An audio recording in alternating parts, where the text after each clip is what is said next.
fellow Toastmasters and guests. I'll turn things over to our invocator, Carol Halstead. Carol Ann. Oh, she's muted.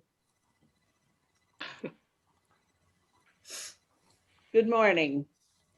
Good morning. Morning.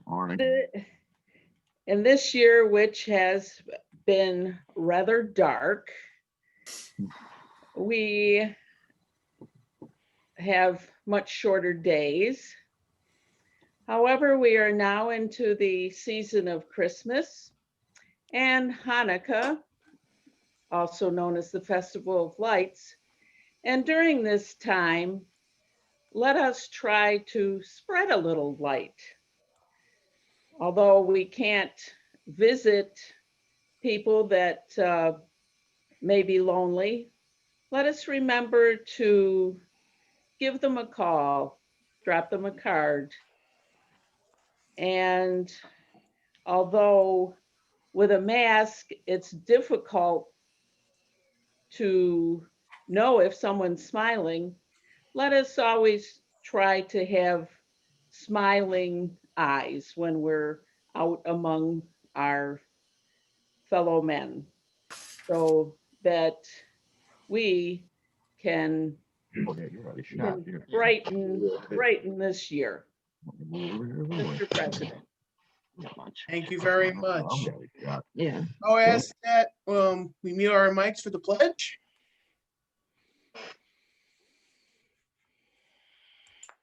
I pledge allegiance to the flag of the United States of America and to the republic for which it stands, one nation, under God, indivisible, with liberty and justice for all.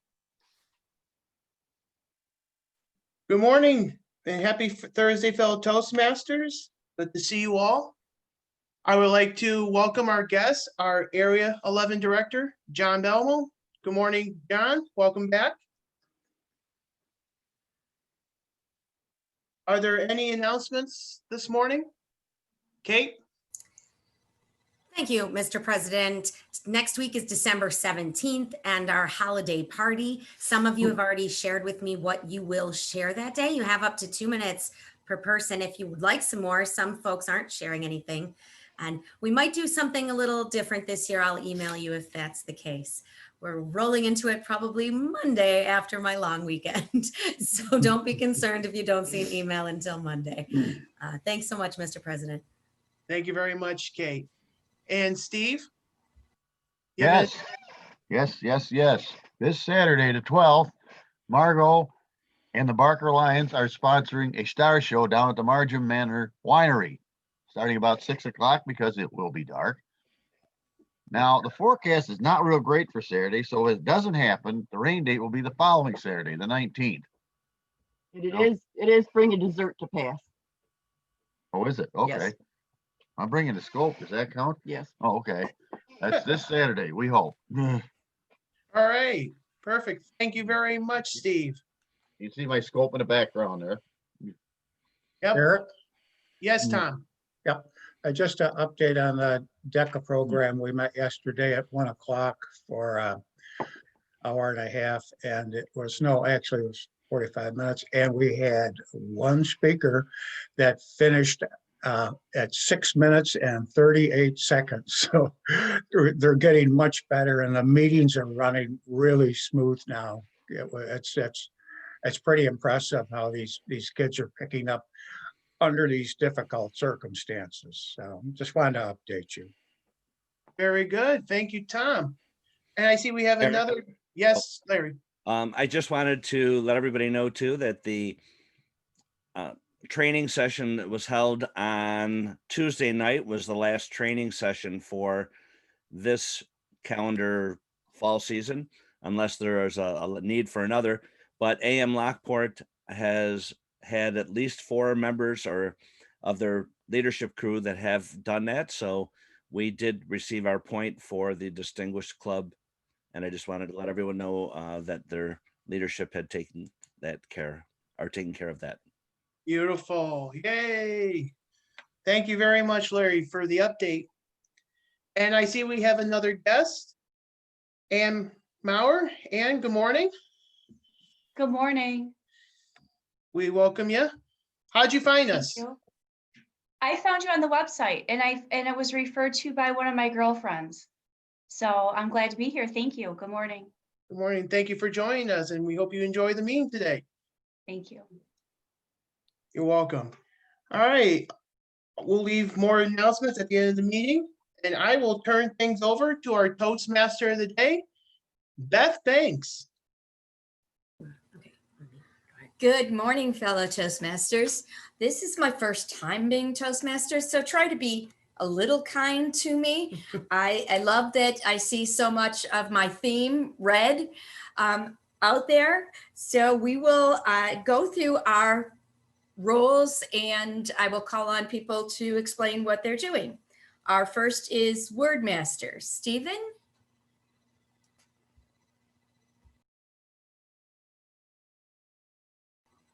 You're muted, Steve. Start again. Fix that. Oh, I want a different direction with the word red. It also means being in a bad financial position, being in the red. So I came up with a word. Can we see? Oh, it's, oh, destitute. Destitute.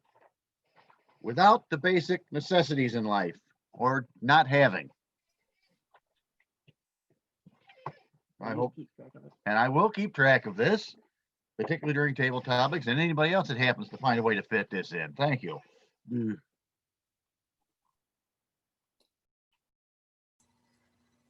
you. Our next role is the Master, Anne Marie. Yes, good morning, Toastmaster and fellow Toastmasters. I hope nobody is destitute here today. Hopefully everybody is upbeat. I will be listening very carefully for ums, ahs, pregnant pauses, and filler words and report at the end of the meeting. Mrs. Toastmaster.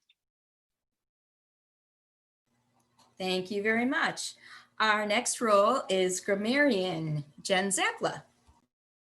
Yes, I will be your grammarian today.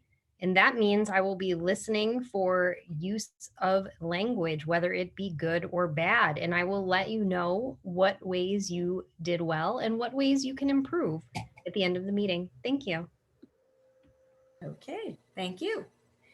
Our next job is Quote Master. And according to my agenda, it says former member. Is there anyone here who signed up for Quote Master who is not a member this year? Well, we'll come back to that one. Yes, we can come back, and it may even be something in my notes that I have for Red. So moving on, the next role is Jester, Larry Yeager. Good morning, Madam Toastmaster, fellow Toastmasters, and I see we have 3 guests. I have a series of jokes based on red. Some of them might be a little deep, so listen carefully. The first one, the colors red, white, and blue are the colors of freedom until they are flashing behind you at a traffic stop. What did the grape say when the elephant stood on it? It didn't say anything. It just let out a little whine. Yeah. Well, they get better. Hang on. My girlfriend found lipstick in my jacket pocket. I told her straight up I was cheating. There's no way I was going to confess I was selling Avon. And last, but certainly not least, a mosquito asks for a date. This is based on blood, by the way. A mosquito asks for a date. I'd like to take you out to suck blood on someone's leg. The female mosquito replies, I don't know. I feel like I'm going out on a limb here. And that's all I got. Madam Toastmaster. Very good. Our next role is our timer, Len Thornton. Good morning, Madam Toastmaster, fellow Toastmasters and guests. Yes, we have a timer at every meeting because as Toastmasters, we are punctual. we stop talking when we're supposed to, and we also speak for the required amount of time. I'll be timing everybody's speaking opportunities today and reporting at the appropriate time. Madam Toastmaster. Thank you very much. And our next one is our gesture master, Moklis. Good morning, Madam Toastmaster of the day, fellow Toastmasters, and most honored guests. We come to Toastmasters for learning. And one of the features of public speaking is gestures. Or in other words, let your body speak the language. And we're always here to inspire each one of us to get better. So I'm going to look for posture, gestures, body movement, facial, looking into the camera, eye contact. And at the end of the meeting, I'll try to quote some good examples. Thank you.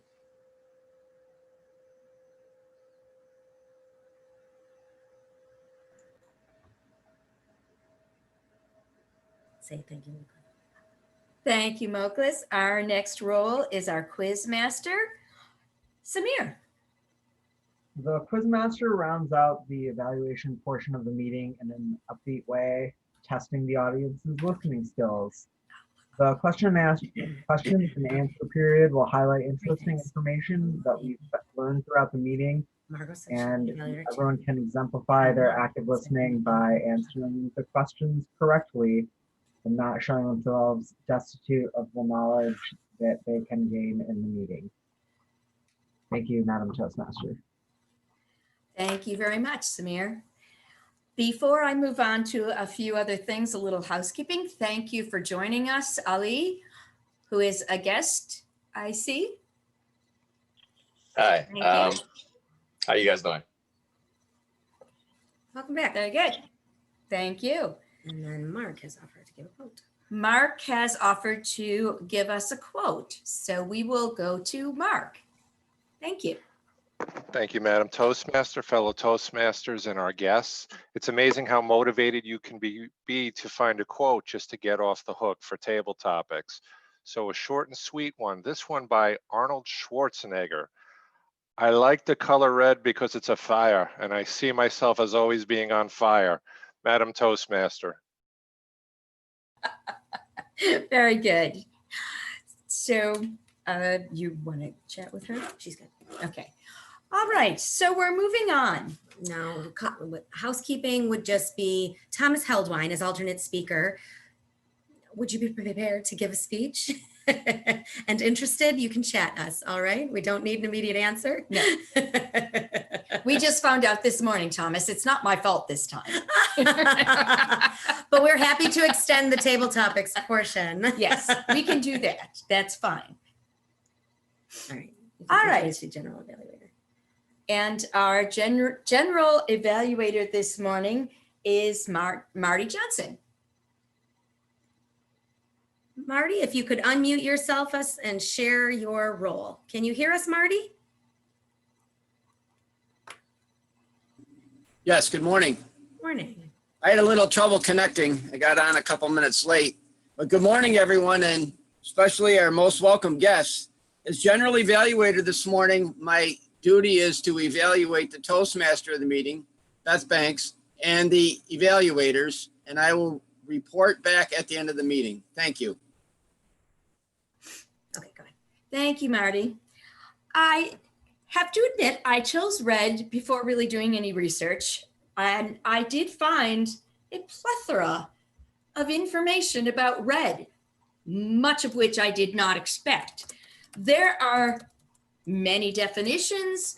The origin of red is actually from the Middle English. And I don't know if, yes, you can maybe see that in the words red, ready, redin, and also rat as in haret, which means marriage.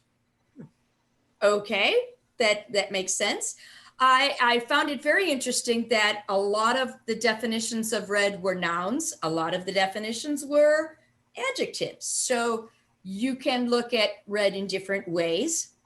It is the color or having the color on the end of the spectrum before orange. This is the long definition. The hue of the long wave end of the visible spectrum evoked in the human observer by radiant energy with wavelengths of approximately 630 to 750 nanometers. Any of a group of colors that may vary in lightness and saturation and whose hue resembles that of blood.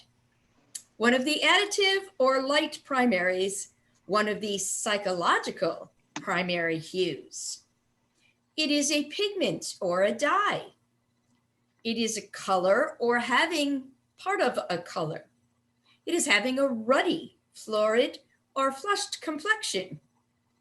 It is also, as Stephen said, the condition of being in debt or operating at a loss so that you become destitute. Yes. It is a revolutionary or radical activist, including a communist.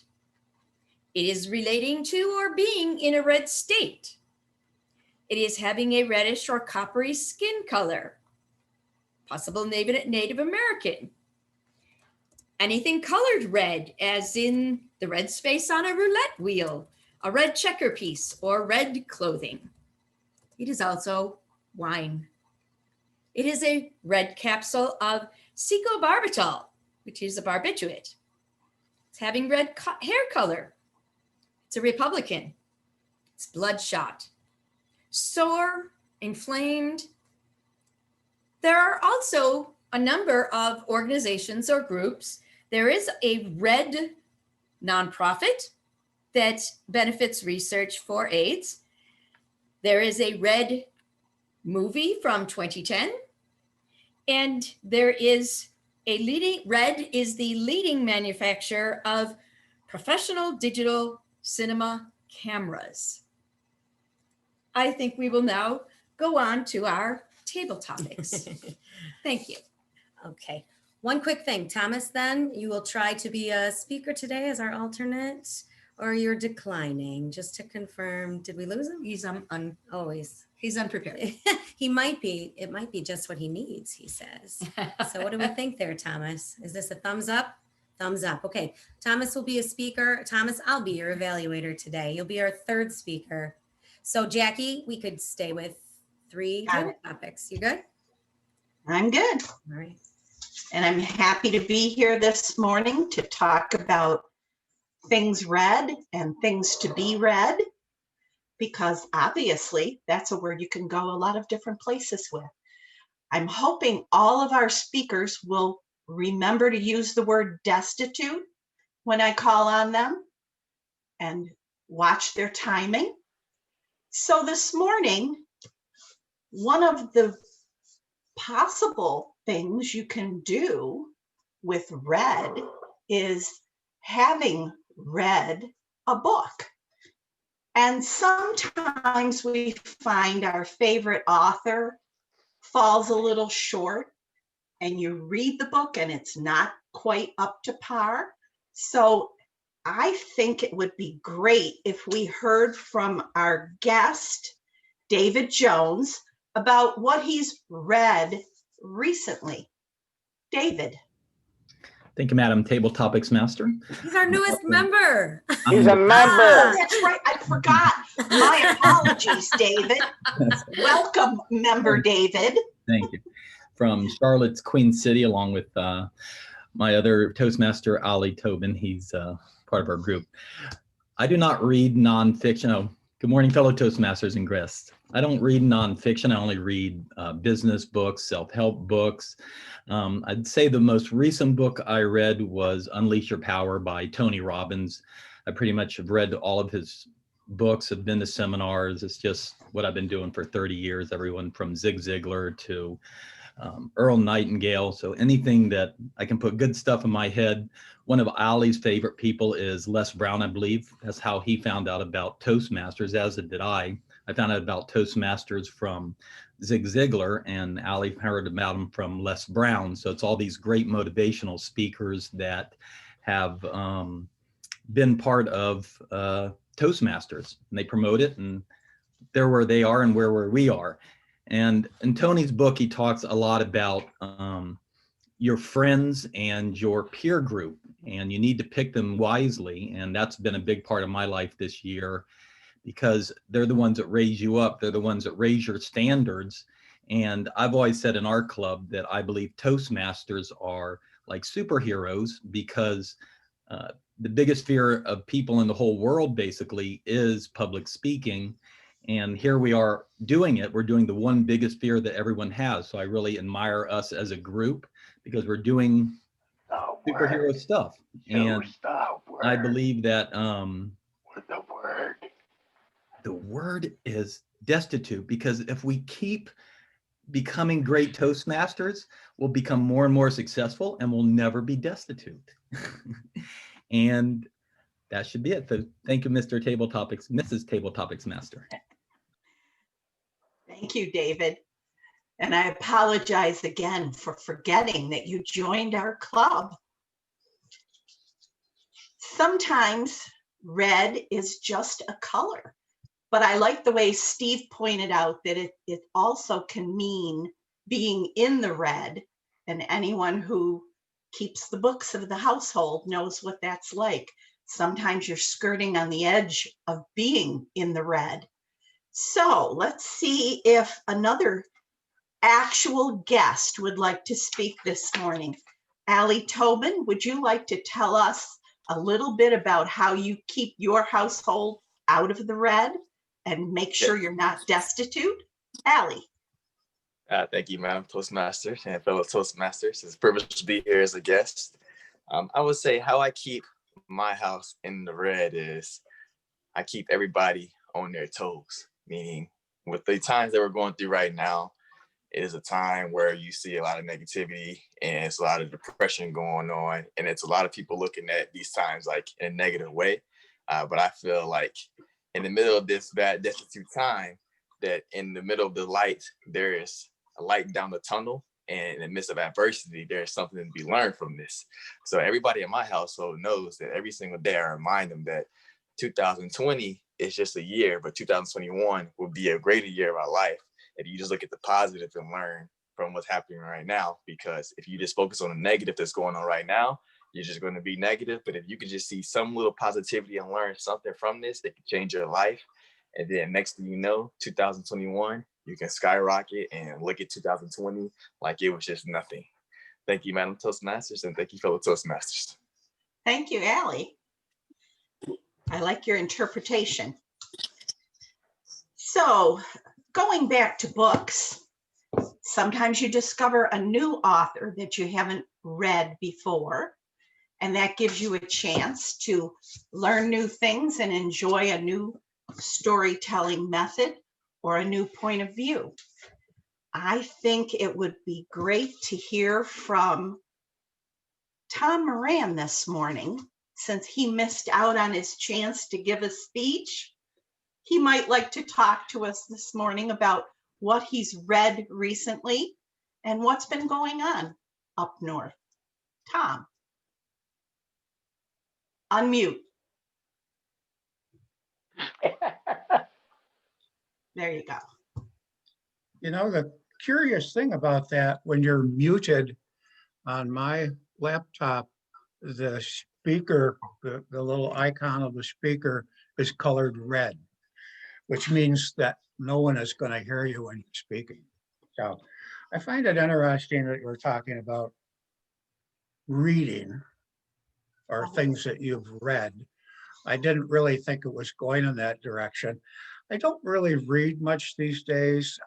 I guess I tend to read classics now, and my thinking is there are so many excellent books that were written hundreds of years ago that are so interesting and so life-changing for so many people that I tend to look back at those. They not only changed the lives of the the readers, but also changed things over a period of time. People back during the Renaissance period would write certain things that were never written or never thought about before, or never exposed before in writing. And these things created a whole new movement in writing. So I kind of look at those, and I look at the lifestyle of those people back then, and a lot of them were quite destitute, as you know,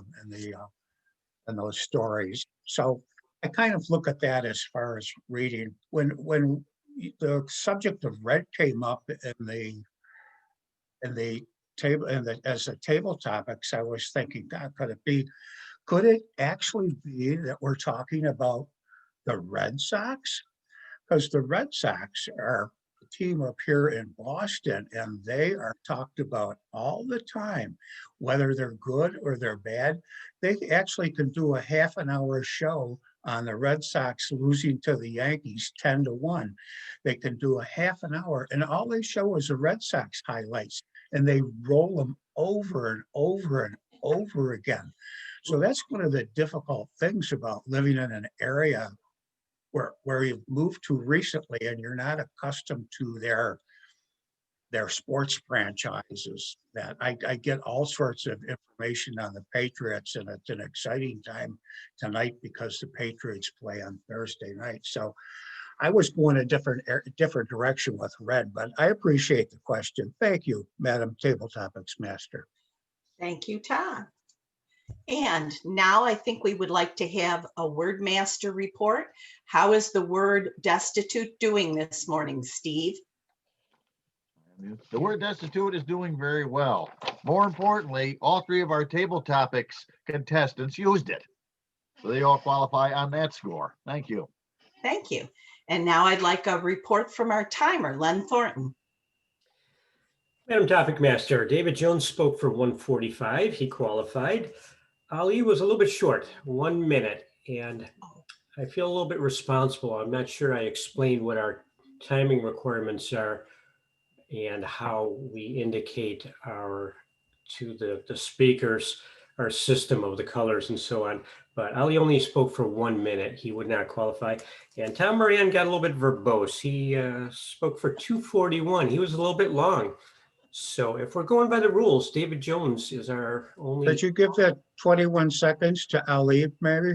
I don't know. There's side deal. You work it out. So it looks like David Jones is our winner today.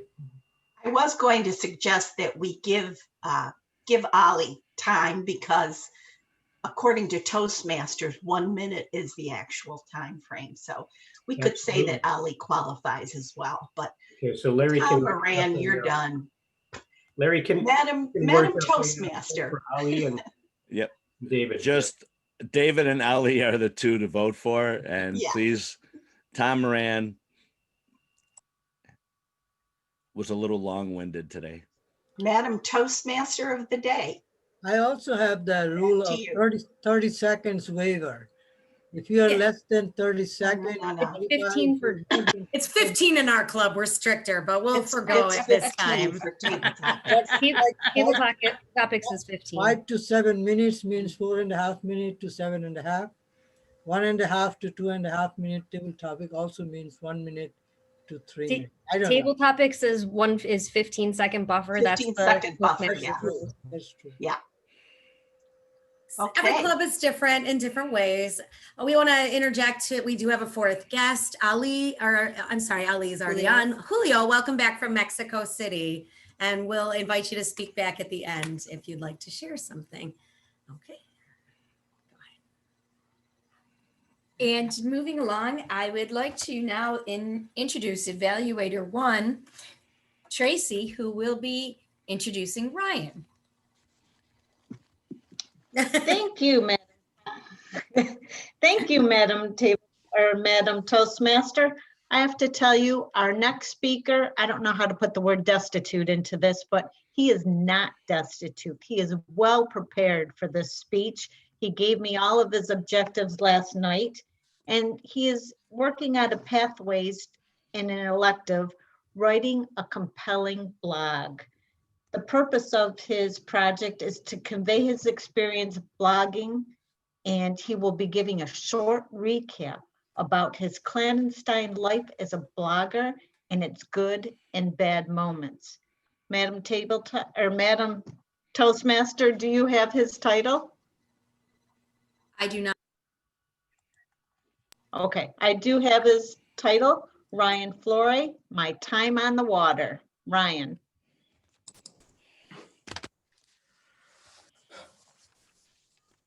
Good morning, fellow Toastmasters.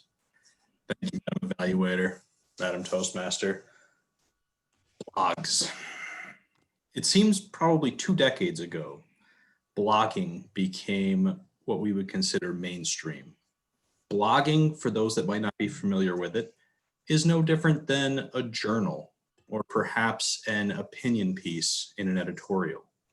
A blog is simply an expression of your experiences on a given topic in a way that drags the audience in and wants them to read more, learn more. Each one of us has probably 2 million ideas we could blog. Every life event is a different experience.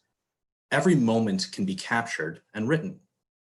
While blogs are typically nonfiction, more along the lines of what we're seeing, what we're experiencing, what we're doing, or maybe what we want to do, there can also be certain fiction blogs, perhaps fantasies of what you want to see become a reality.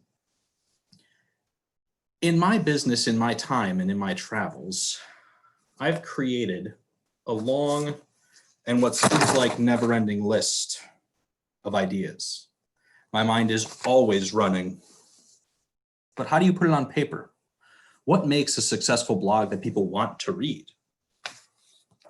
It's not blank paper. It doesn't work. What you have to do is find a hook, and then you reel them in. And what that hook is a shared common experience. It might be planning, might be events. You could be writing a blog about all the things you notice as a nurse at the hospital. One of the more common blogs is a travel blog. People that travel often go on and share their experiences about the best places, about the best things to eat, about the destinations you might not always find. And so I can give you countless examples. 2 of the most famous blogs in my mind are The Traveling Beard and Walmart Moms. Each one of them tells you about different things entirely, but each one of them has a purpose. And as my blogs have become a more robust reality, I've realized that there are both good and bad moments that come with blogging. Right now, as I create these blogs, none of them have been published. You see, as I write them, I'm preparing them to be published for our spring grand opening. And in spring, when all of these come out at once, staggered, of course, every few days, it's going to be a really challenging time for me to accept whether or not these are popular. And so in the meantime, as I sit here anxiously awaiting feedback, I look at a blank slate, a destitute landscape on a website that no one else can read. And I sit here wondering, what will become of me? Will I be the Edgar Allan Poe of boat blogging? Probably not. But hey, as I put my time and energy and effort into these things, the one thing I can tell you is that the most important thing about blogging is making sure that it's genuine, it's filled with passion, and someone out of these 7.5 billion people in this world will probably, maybe, perhaps want to read about my time on the water. Thank you very much. Thank you. Thank you, Ryan. We appreciate your speaking today. So moving on, whoop. I was Are you confused? That was 2 to 3 minutes and I was watching my own clock, but I didn't see any, so I don't know. I apologize. I didn't hear the 2 to 3 minutes, so I didn't give you the cues there. Okay. All right. So we're Sounds good? like you qualify.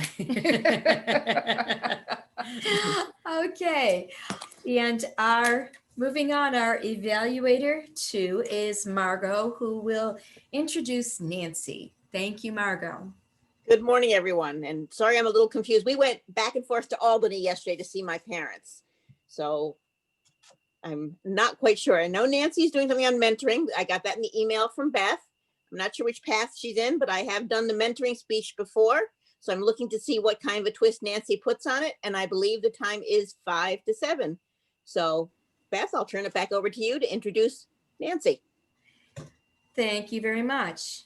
Nancy's speech this morning is a little bit longer than we're used to. It is. Absence makes the heart grow fonder, but it makes the rest of you lonely. Thank you, Nancy. Fellow Toastmasters, welcome, and guests. Absence makes the heart grow fonder, but makes the rest of you lonely. That's a quote by Charlie Brown. I found many quotes on mentoring, and this is not one of them. Let me explain why I sort of gravitated toward this quote for my title of the speech in mentoring. Picture yourself in a brand new job. After all of the mandatory HR, corporate compliance, policies and procedures, medical checks, and signing off on everything, you're escorted into an office, a beautiful office with freshly painted walls, a desk, a computer, an ergonomic chair, bookshelves with resources and notebooks. And then you're abandoned, wondering who your coworkers are. Where is the bathroom located? This actually happened to me. Walking into something blindly is something that we all know, and we can't quite identify what it is that we need, but we know that we need something. That empty feeling that something is missing. Now, throughout my life, I have had mentors. I've had some good mentors. I've had some not so good mentors. I've had sort of unofficial mentors who maybe didn't even know that they were my mentor. But the worst of all is no mentor. I crave that mentorship, which I didn't even, like I said, I didn't even have a name for. I wasn't even familiar with the concept of mentorship. Therefore, I became the mentor that I always wished I had. What I've come up with is 5 W's to be a great mentor. Wisdom. First, you need wisdom. That doesn't mean you need to be a sage, that you have to have all of the answers. It just means that you have to have some wisdom, some experience in the role that you are helping to be a mentor for. The second one is willingness. You have to be willing to share your wisdom.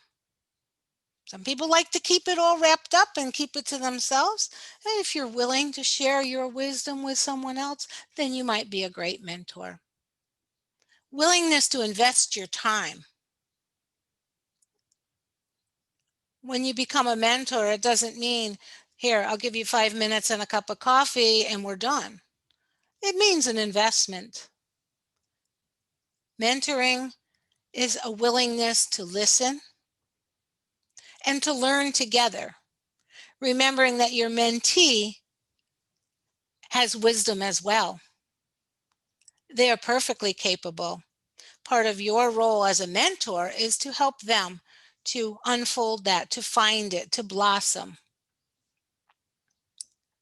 Inspiration. You need to be willing to be inspirational, to inspire somebody, and provide support. Be a cheerleader of sorts, to affirm, to motivate. The third W is why. Why do I say why? The reason is the why gives us the foundation for why we're doing something. Thinking about Toastmasters, why do we have evaluators? I have an evaluator because my goal is to become a better speaker. Why do we have people listening to our ands and buts and so's? Because it helps us to engage better as a speaker. People are listening to us if we're not using a lot of filler language. Our gestures, our eye contact, they all help us be better speakers. That's why, not just because I said so. The fourth and the fifth are work and walk together. Nothing is worse than going it alone. It creates an emotional destitution. Mentoring benefits both the mentor and the mentee by developing leadership skills, building confidence, fostering growth. The best mentors I have known are right here at Toastmasters. The first time I came in, I was nervous. I was afraid that I was going to be criticized in my speaking, but what I heard and what I saw was that investment, that listening, the inspiration, the motivation, the affirmation, the love, the compassion was wonderful.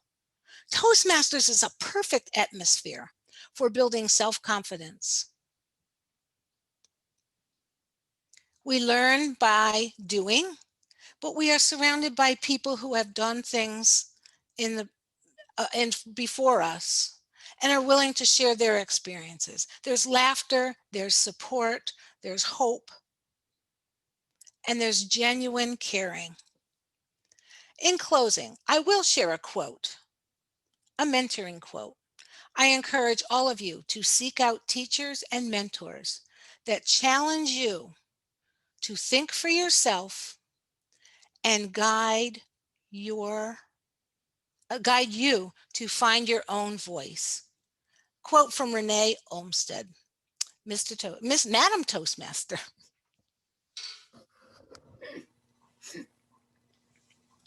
Thank you very much. Now we will move on to our third evaluator, who will introduce our third speaker, our third evaluator, Dr. Stevens, who will introduce Thomas, who is very patient with us this morning. Thank you all. Thank you, Madam Toastmaster. I have the pleasure of evaluating Tom. He has grown quite a bit, I feel, as a Toastmaster in our group. And he is doing an icebreaker, is kind of more of a spontaneous speech today. So that is a challenge. It took me many years to finally do one. I'm not going to tell you how many, but a few. And I look forward to a speech today. It is 4 to 6 minutes typically for an icebreaker, Mr. Timer. And typically they do hold them to their time since he's done this before. And you have the title, Madam Toastmaster. I do have the title. The title, and I think this is appropriate for Thomas, is Funniest Man Alive. He does that very well. Thanks, Thomas Heldwine. Thank you, Madam Toastmaster. Welcome all my fellow Toastmasters, our guests, and our visitors from other Toastmaster groups. As an icebreaker, you're kind of given free form. So if everyone can make sure your chat is open and it's set up for everyone, I would like to actually open it up after I give my initial opening monologue to questions, and we'll discuss some of who we think is the funniest man alive and some of the aspects, or even questions for me. If there's something you want to know, just please write it in the comments. So let me start off with an opening monologue. Being the funny person in the room or being the class clown is a defense mechanism. It is something that you can use to deflect and to try and gain friends, absorb popularity, get a message out sometimes. I've basically had multiple people have whatever they were drinking come out their nose when I hit that incredibly golden humor spot where I say something off the cuff and it's the funniest thing they've ever heard and they can't control themselves. So what I'm going to try and do is actually try and create that kind of a moment this morning. May happen, it may not. A lot of people on YouTube do live stream, so they watch the comments. We don't have any in yet, so if you want to start into that, I would say go right ahead. I also want to say to the timer, officially the speaker 3 ends at 8 o'clock. So I may be going over 4 to 6 minutes, depending on how well this goes. If not, we'll be dropping it at 7:50. So if anyone has a question or a comment, please go ahead. Thomas, what is the funniest thing that you've said that makes the drink? Here, let me get a drink before you say it. That makes that stuff come out of people's noses. Let me give it a shot.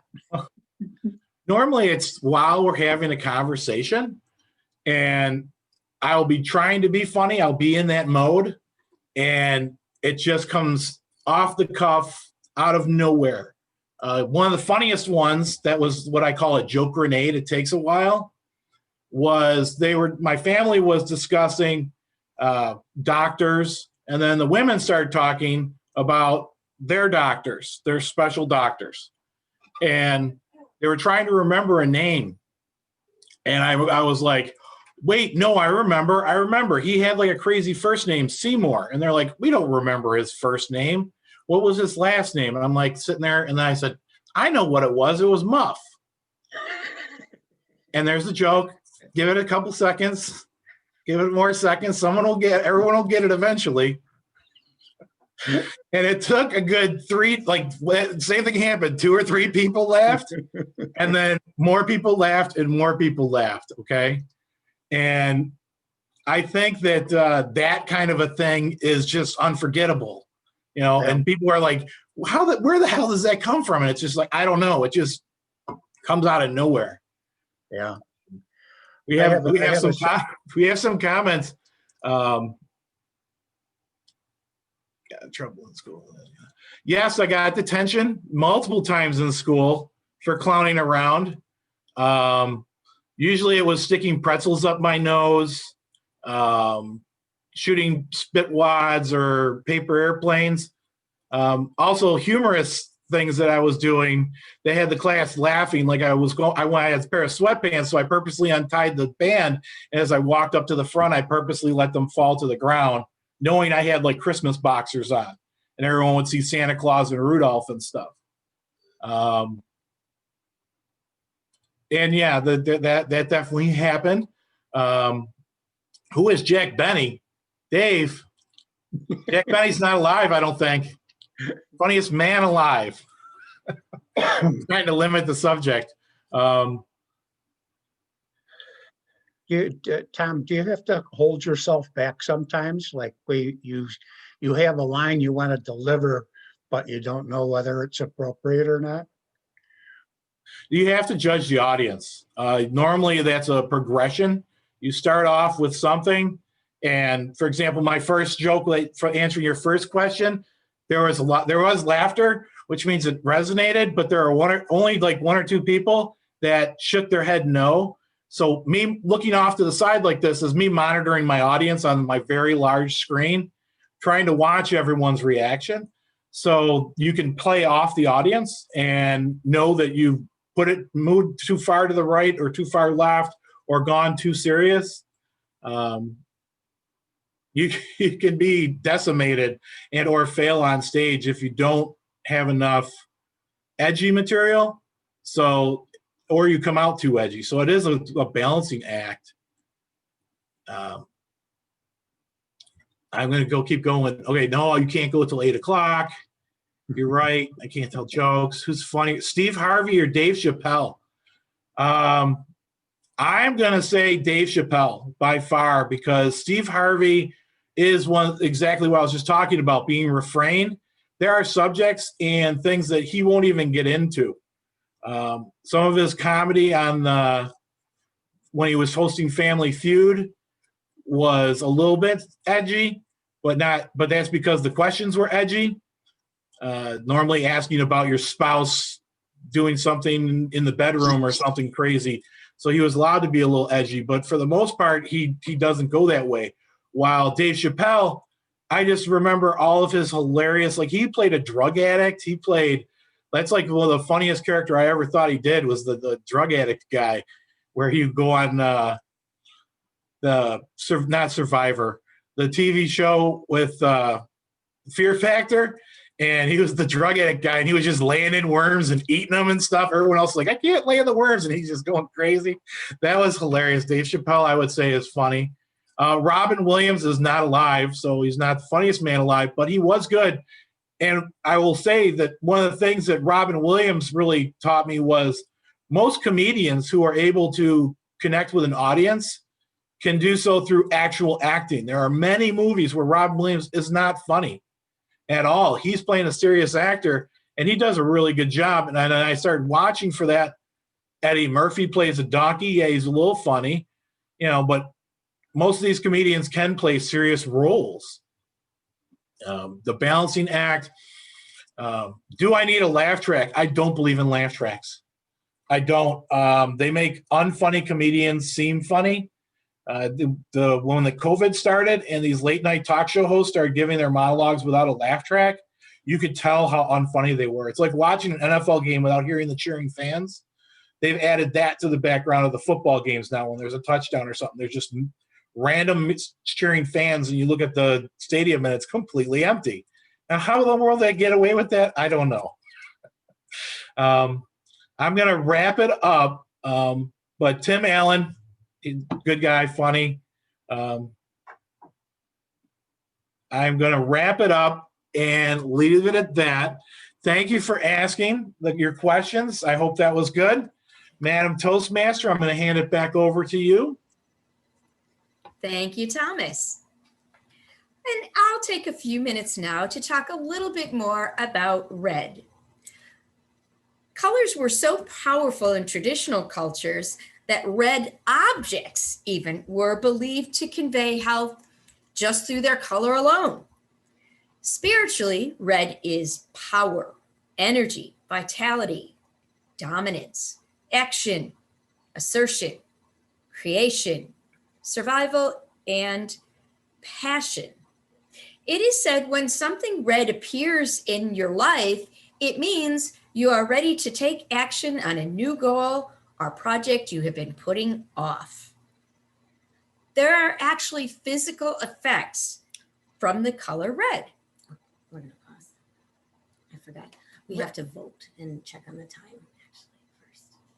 Okay, boss. My bad. I'm not a very good assistant because we were supposed to check on the time of the speakers. It's like I'm new also. Mr. Timerlen, how did our speakers do today so that we can vote? Thank you. Ryan's speech was to be 2 to 3 minutes long. I did not hear that specification, so I was timing him on a 5 to 7. He actually spoke for 3:47, but I think we need to cut him some slack without the time cues there. Nancy was 5 to 7 minutes. She came in at 6:58, no issues there. And Thomas was to do a 4 to 6 minute speech. An icebreaker name, but he's a veteran Toastmaster, so I don't know that we give him the launch there. He spoke for 8 minutes and 30 seconds. So some judgment calls here, Madam Toastmaster. It's already on the Thank poll, you. so you're good. We might as well say it's up to you, folks. The voting will show your choice.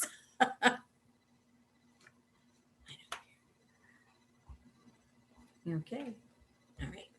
please share chat in the private chat your comments to your speakers. And if you would please share in the chat your private comments, that would be helpful to our speakers. Moving along in red, there are actual physical effects from red.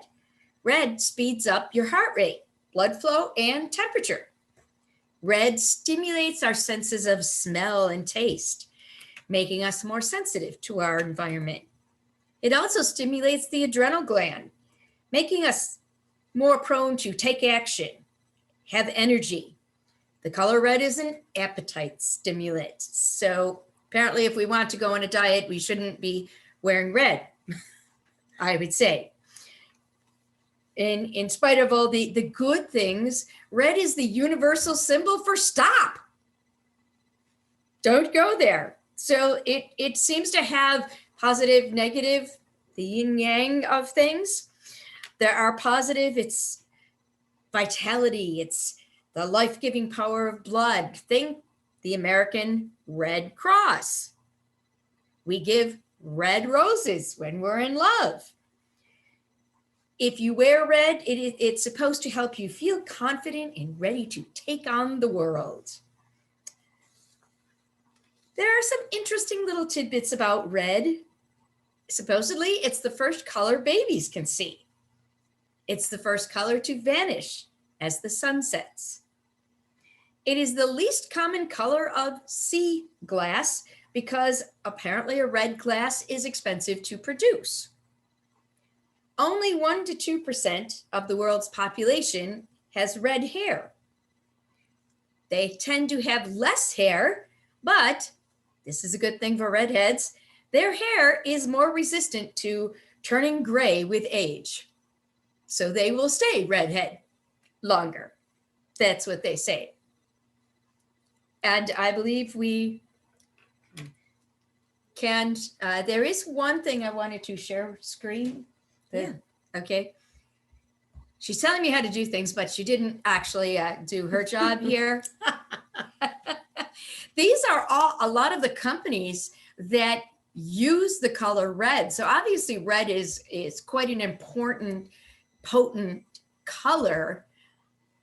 And as you can see, I particularly had to put in Red Bull because when we were in Austria the last time, we did pass the Red Bull headquarters outside of Salzburg. So I had to make sure I put that in. But I found it very interesting how much red we use.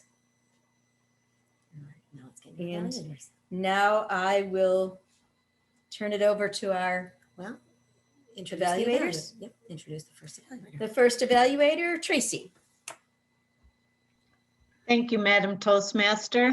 And today, as you know, I'm evaluating Ryan, and he gave us a 2 to 3 minute speech on writing a compelling blog. And that, first of all, it's difficult to get everything in 2 to 3 minutes if you really want to go in and talk about your blog. But Ryan is such a natural speaker. He's always has been from his first day in Toastmasters. So he did exceedingly well. His opening, it's probably one of the best gestures I've ever seen on Zoom when he held up the cards and dropped them. That was a really dramatic beginning to his speech. It was very effective.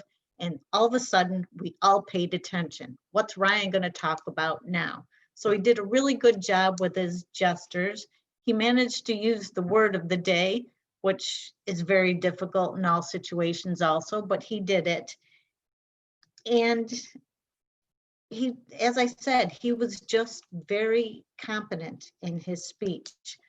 If he wanted to improve, I'm not too sure. The title of his speech was My Time on the Water. I might have missed a little bit of it, but is this the title of his blog? And how does his time on the water refer back to it? And if you want to engage your audience, maybe, and I know you only had 2 to 3 minutes, so it might have been impossible in this type of speech, but engage the audience and tell stories about writing your blog. What were the good highlights of it? What were like, oh, how, you know, this was such a terrible disaster. I'm never going to do this again. those type of stories and how you felt about them, because that's another way to engage your audience. This is also, if you really, really want to take it over the top, this is your opportunity to plug your blog. Tell us how we can access it and read it, and why do we want to read it? Give us a reason for that. You might, after you've done that, you also had an excellent ending. So when you did it, says it was a 3-word ending, and my phrasing might not be exact, but I'm hoping, I'm praying, I'm wondering if somebody will someday read my blog. That was a perfect ending. It really brought us back to you writing your blog. So thank you very much for that speech. You did a great job, fellow Toastmasters. Thank you, Tracy. And moving along, our next evaluator is Margo. Thank you, Margo. Good morning, everyone, and especially Nancy. Nancy came to us today with her notion of mentoring, and woven into the beginning of her speech was her personal experience. As a result, she gave us a speech that was full of information and not destitute in terms of inspiration as well. So what assets does Nancy bring to us today? First of all, clarity. Her speech was very well enunciated. She made sure we heard every word she said because she used her headphones. I really appreciated that. Nancy brought humor using a Charlie Brown quote, and her use of the mask as a virtual reality device I thought was fabulous. She also had an extremely strong ending.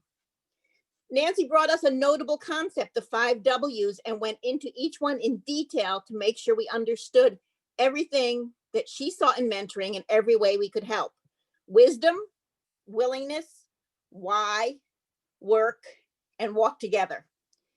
So how could she punch it up? Because we do need to do the sandwich approach. Couple things, Nancy, I'd like to suggest to you. Number one, I know you use notes. We all frequently do. Your notes were to the side.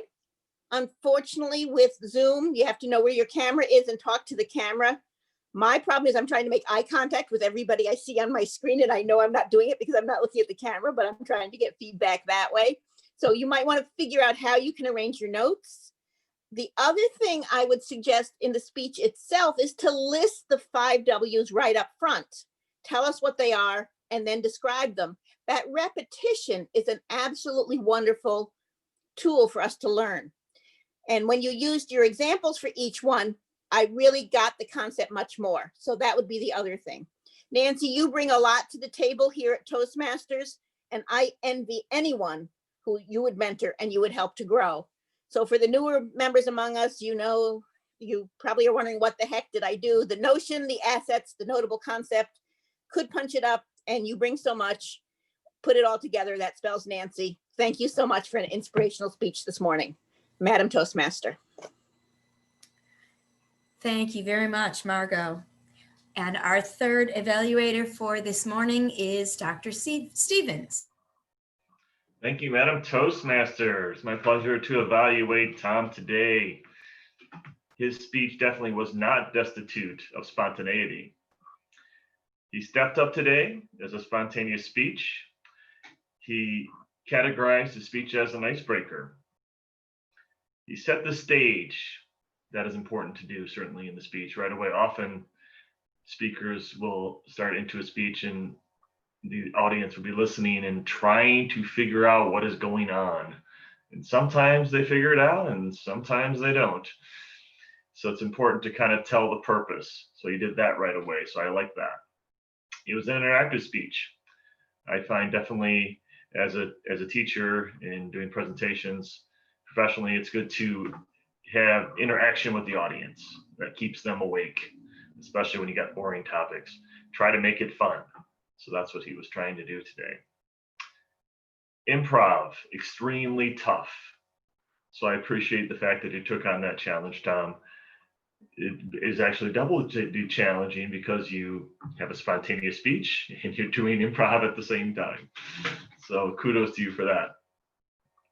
In Toastmasters, we're always looking to provide improvement, certainly. You did classify your speech, as I said earlier, as an icebreaker. This really wasn't an icebreaker though. So you might have found a better category, because an icebreaker kind of talks about yourself. So if you wanted to relate maybe some of your favorite comedians to yourself in some way, you were inspired by them. Robin Williams is obviously a dead one right now, but he did do some inspiring things, definitely on inspiring quotes. You can try to connect a few of them and then maybe ask the audience for input. So that might be a good way to go. The audience did have a little bit of trouble getting going initially, but they did respond well, so I'm not surprised. So good job, audience. Humor is important in speeches for sure. It is an art form. We have competitions for it. Sometimes you listen to the competitors and sometimes they're funny, sometimes they're not. One person finds funny, others do not. It is a tough gig. It sounds to me like you want to challenge yourself to do some improv. When COVID is over, that might be a venue for you. I know we've had in the past some other Toastmasters that did that and that helped them in their table topics competitions. So that might be an area for you to improve in the future.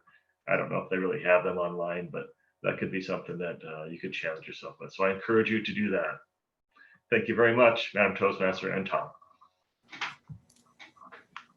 Thank you, Gerald. And can I have a timers report, Len?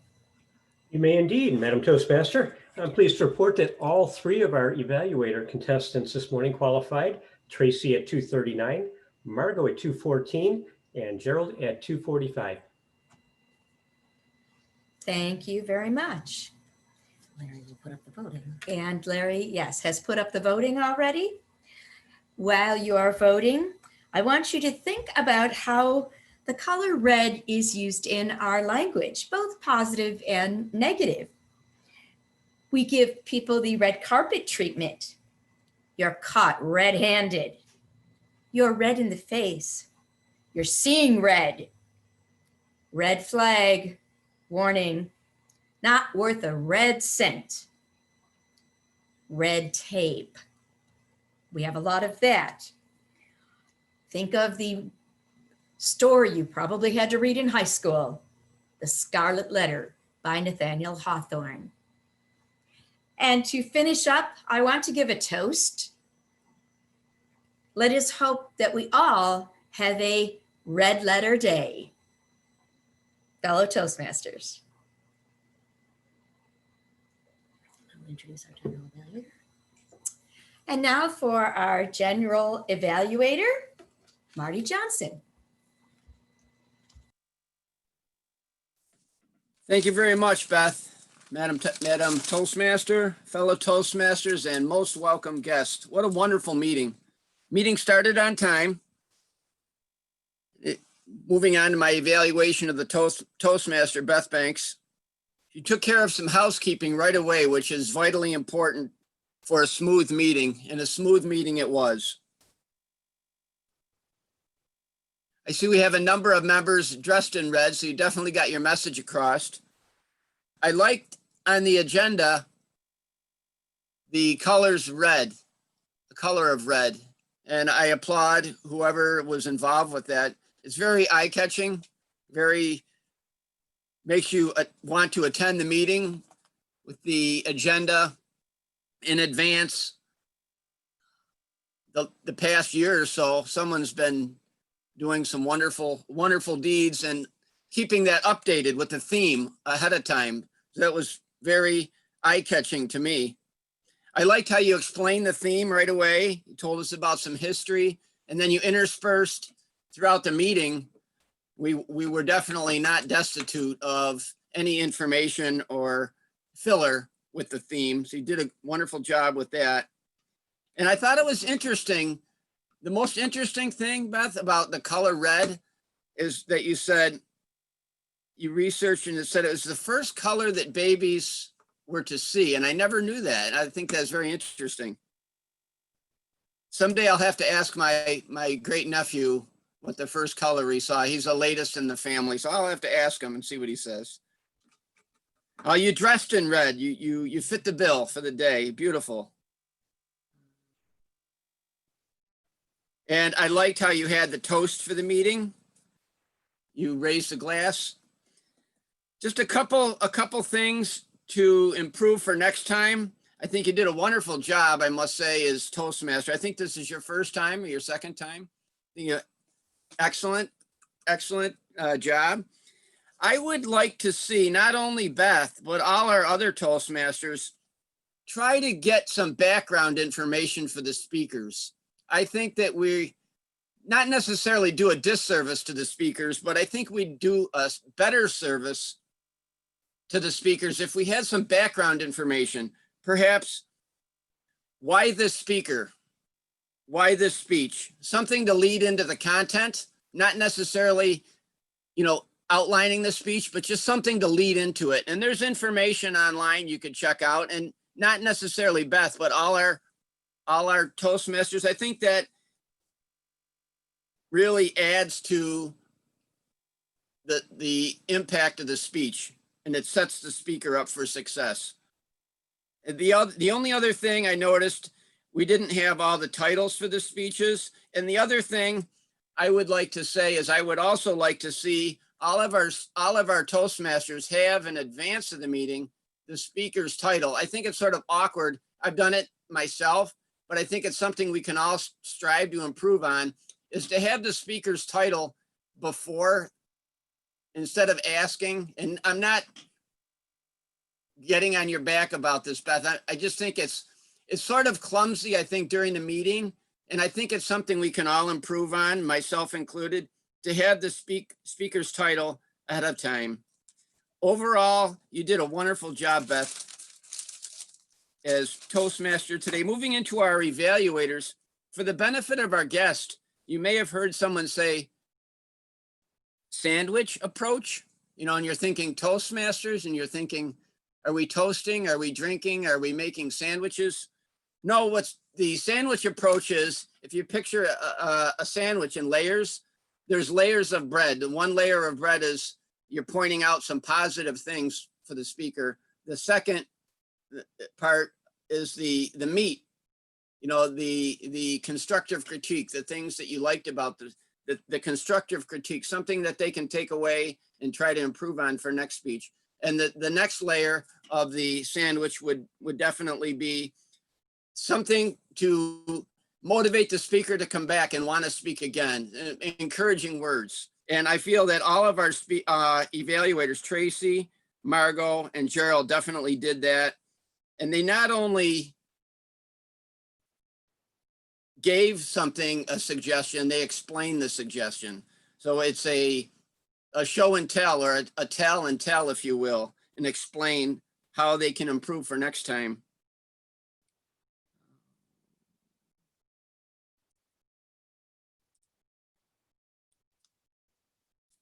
That wraps up my general evaluation. Thank you, everyone, for participating this morning. Have a wonderful day. Okay. Okay, and moving along to our reports. Stephen, how did the word destitute? We'll end with the word master, so people can use it. You have one last Okay. chance to use the word. All right. He'll be last. The boss has spoken here. Anne Marie, would you be willing to give your report now on the for the master?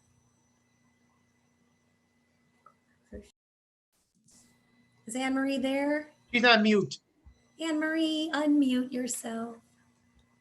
Hey, can you hear me? Now we can. Perfect. All right. Thanks for the feedback. Everybody did exceptionally well. I was really listening and didn't hear a lot of ums or pregnant pauses, etc. Just a couple.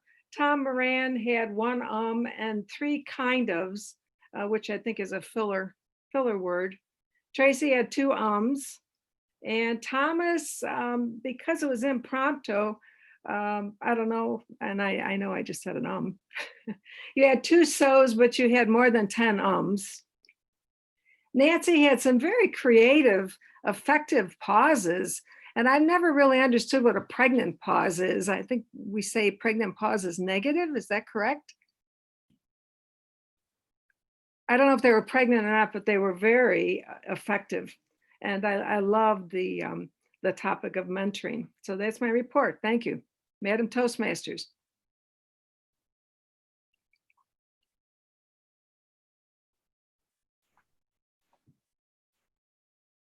Beth, may Okay. I interject here? I told you that I was going to call for the rest of the report. So Yeah, would you like to do that? if that's okay with you. Moving on to our grammarian, Jennifer Zappala. How did we fare with grammar this morning, Jen? Yes, I have some excellent grammar and I have a couple of notes as well. I heard Samir and Beth use some excellent phrasing today, and I mainly paid attention to our speakers and evaluators. Some interesting things that I heard from Ryan, robust reality. Nancy and Ryan both fit in the word in some very interesting ways, with destitute landscape from Ryan, and Nancy used emotional destitution. So I thought that was excellent. Thomas, I loved your phrasing, absorb popularity. So those were some of the positive things that I heard from our speakers today, but there was one note that I would like to make. It's something that I notice when I write an email. I often go back and I reread whatever I've written, or just writing in general, not necessarily an email. And I take out a lot of things that I don't need, these extra superfluous phrasings that we put in, and often it's hedging what we're saying. And I notice that we do that quite a lot as speakers. For example, saying something like really challenging. I noticed Ryan say that today, and we didn't really need the really challenging. I noticed a lot of people saying sort of. Nancy sort of gravitated towards something. Tracy was not too sure about something. Margo, she thought something was fabulous. So all of these little hedgings that we do, Gerald was kind of going to tell us about something, or he kind of talks about, we use kind of and sort of, and all of these different ways of hedging what we're saying. And so I wanted to point that out because I heard most everyone say one of these phrasings today, that we should be aware we don't need these little extra tidbits in our speaking, because we would take them out if we were editing ourselves. Thank you.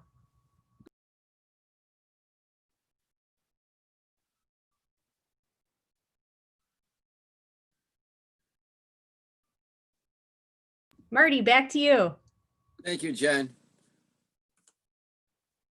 Our gesture master, Moklis, Rahman.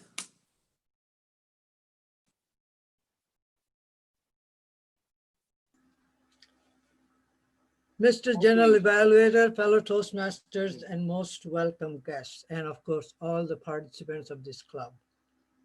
In my humble opinion, it is one of the best clubs in terms of performance and opportunity of improvement. The role of the gesture master is to encourage that.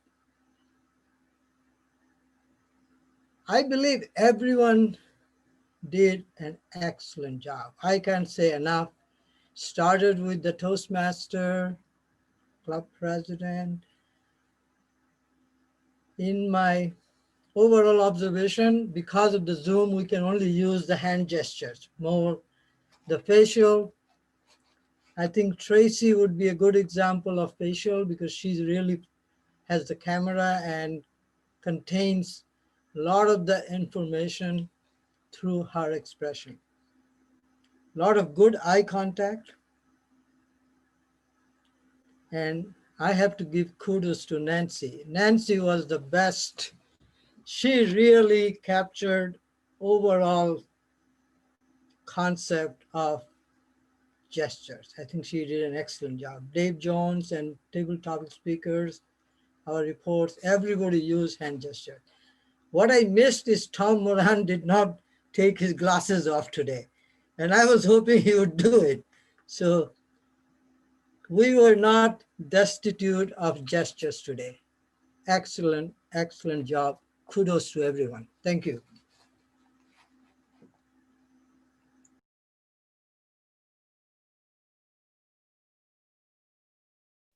Thank you, Moklis.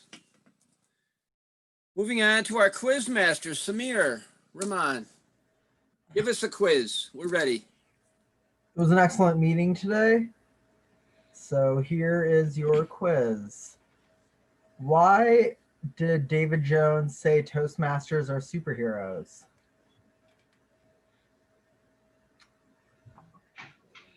Come Because of on. the public Inspire, speaking. maybe. Yeah, because of public speaking. What is Ryan blogging about?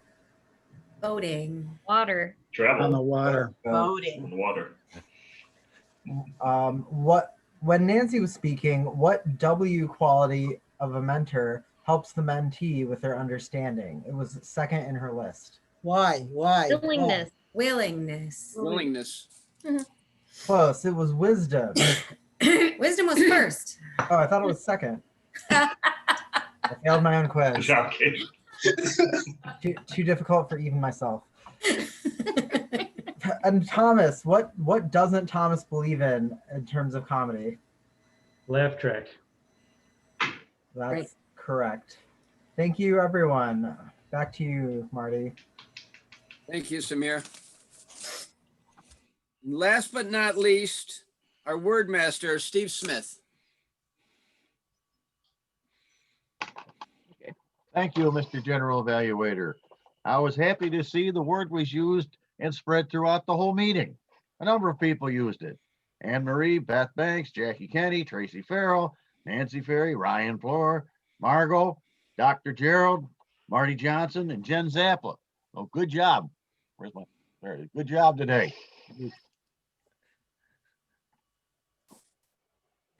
Now this concludes my general evaluation of the meeting. After calling for reports, and I would like to turn the meeting back over to Beth Banks and the presiding officers. Thank you. Thank you very much. We had some visitors today. John, our area director, had to leave but chatted us goodbye. Ali from the Queen City Toastmasters in North Carolina. Would you like to say anything before we wrap up? Yes, I'd like to thank you guys for having me as a guest. I'm a part of the Queen City Toastmasters, and I could tell like it's some things that you guys do are just like totally different. You guys have like so many roles and so many members. And I know David had told me about it. I didn't know it was gonna be to this extreme. No, this is my expectations like here, and you guys, my expectations were like beyond the sky. Hopefully, like some things we can implement in our group going forward. And I just really enjoyed the time being here as a guest. And I will be coming back in the future. I took off 2 hours of work to come here, so I will be coming back in the future. Wow. Thank you very much. And another guest we have from Mexico City, Julio. Would you like to say anything? Welcome back. Thank you, folks. I'm very excited to be here with you guys because I'm learning a lot. Every morning that I visited, I learn some new words and new good recommendations. And also, I'm very glad to be here with you. Thank you very much. Thank you. Nice use of the color red behind you. Very good. And our last guest that I see, Anne, would you like to say anything for today? Thank you. Good morning. This is my first Toastmasters, and a little background about me. I'm an educator. So the first thing I notice is it's extremely structured. Everybody's roles are clearly defined. There's a lot of support. Everybody knows their roles. And just A+. I had a really super positive morning. And just so you know, you don't see red here, but my pajamas are red, but I won't show them. So thank you for having me. And where are you from? Lockport, New York. Oh, good. Come again any Thursday. We're just taking off Christmas Eve. Okay, thank you. And you're definitely not the only educator here. I'm a retired school teacher from Newfane, so I understand. And yes, I do like the organization of it. I was a math teacher in particular, so the organization really strikes well with me. We'll hand the meeting over to our So president. I will hand the meeting over now to our president, Eric. Thank you, Beth. Wonderful job as being Toastmaster for the first time. Can we give another round of applause to Beth? That is fantastic. Great job, Beth. All right. I would like to congratulate our winners this morning. Our best table topics winner is Ollie Tobin. Congratulations to Ollie. Congratulations. Now, I have some really good news. This is the first time this ever happened in our club. We have a three-way tie for best evaluator. They were all good. So congratulations to Tracy, Margo, and Dr. Gerald Stevens as our best evaluators today. That is awesome. Congratulations. That's the first time we ever had that here. And our best speaker of the day is Nancy Faery. Congratulations, Nancy. And sorry, Dave, no split club, but yeah. Yes, Dave? You had something? There was trouble in a country a long time ago. There was a revolt, and the rebels used the red flag to signify revolt. And this was the first time the color red was used in conjunction with that. What country did that happen in? That be Russia? Nope.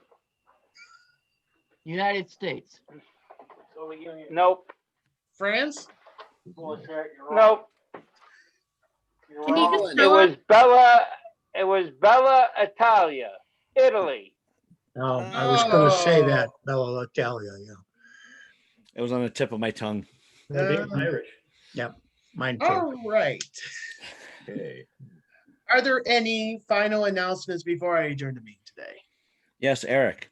Yes, Larry. I would like to extend a congratulations out to one of our past presidents who is taking her vows this weekend. Kate, congratulations on your wedding this coming Saturday. We wish you the best. And for those of our members that do celebrate, tonight is the beginning of Hanukkah, so extend a well wishes to you. Back to you, Mr. President. Thank you very much, Larry. Congratulations to Kate and Wally, and it's going to be fun to see that. Tonight is social hour. Anybody can come on at 7 o'clock tonight. Guests are most welcome. And Larry will post it on the chat for the link. And in 2 weeks, we'll be having our, not in 2 weeks, in 3 weeks from today, we're having our New Year's Eve speech contest.